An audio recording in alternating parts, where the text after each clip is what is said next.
Quando ele sobe suas mangas, ele age com a fé. Ele é o soberano Deus. Há trovões nos seus passos e raio nos seus pés. Ele é o soberano Deus. O Senhor expulsou eles lá do Éden.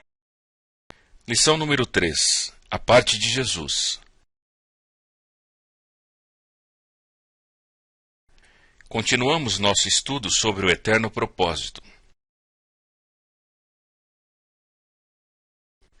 Propósito, como mostram as palavras sublinhadas, quer dizer desígnio, intento, fim, objetivo. Como o arqueiro aponta a flecha para o seu alvo, nossas vidas também precisam de um alvo, um propósito.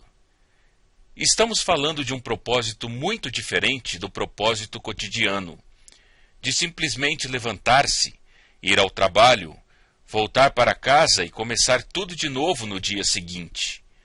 Estamos falando de um eterno propósito. Qual é o seu plano para a eternidade?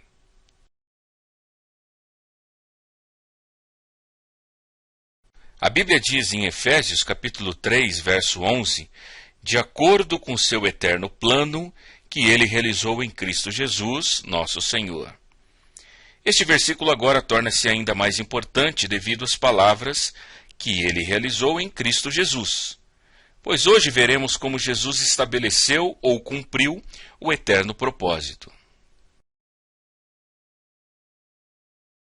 O eterno propósito apresenta-se em 5 partes: a parte da Bíblia, a parte de Deus, a parte de Jesus, a parte da Igreja e a minha parte. Como a flecha indica, hoje veremos a parte de Jesus. A parte da Bíblia é a de revelar o eterno propósito.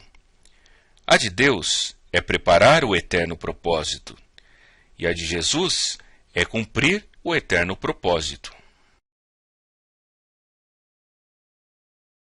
A Bíblia revela, segundo este gráfico que estamos seguindo, que Deus preparou o eterno propósito através de certos homens e através da nação israelita. Na aula anterior, vimos alguns pontos altos do Velho Testamento e vimos alguma coisa sobre os grandes personagens: Adão, Noé, Abraão, Israel, Moisés, os juízes, os reis e os profetas. Depois de um período de 400 anos entre o final do Velho Testamento e o início do Novo Testamento, um período durante o qual Deus ficou esperando para enviar seu Filho ao mundo, chegamos à parte de Jesus e da Igreja no eterno propósito. As partes de Jesus e da Igreja se encontram no Novo Testamento.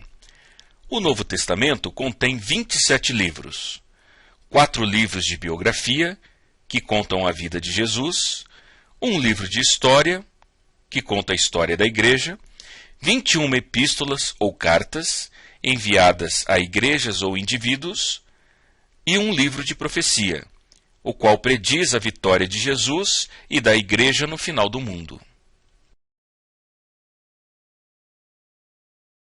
Vamos começar agora com os primeiros 4 livros, Mateus, Marcos, Lucas e João, e estudar a vida de Jesus Cristo e como ele cumpriu o eterno propósito.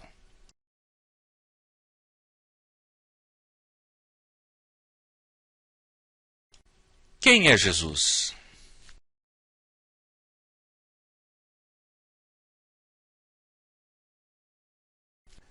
A Bíblia diz que Jesus é Deus, o Deus que se tornou homem, o Criador eterno que se fez criatura. Veja o que diz o Evangelho de João, capítulo 1, verso 1 a 3 e 14.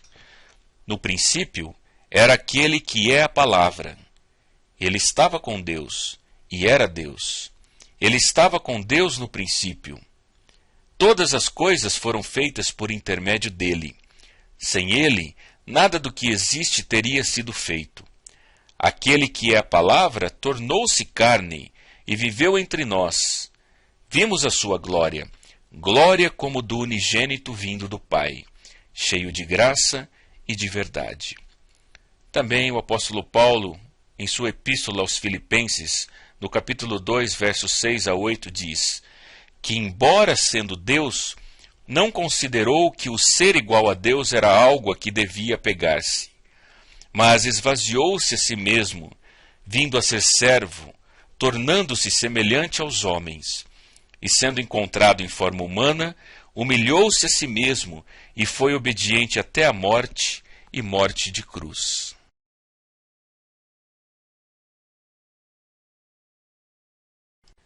O universo imenso, cheio de estrelas e galáxias, mostra o poder de Deus. O Criador de tudo isto veio ao mundo em carne humana. Quem é Jesus? A Bíblia responde que ele é Deus.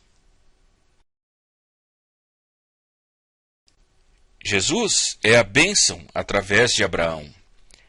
Veja o que Paulo diz em sua epístola aos Gálatas, no capítulo 3, verso 8 e 14.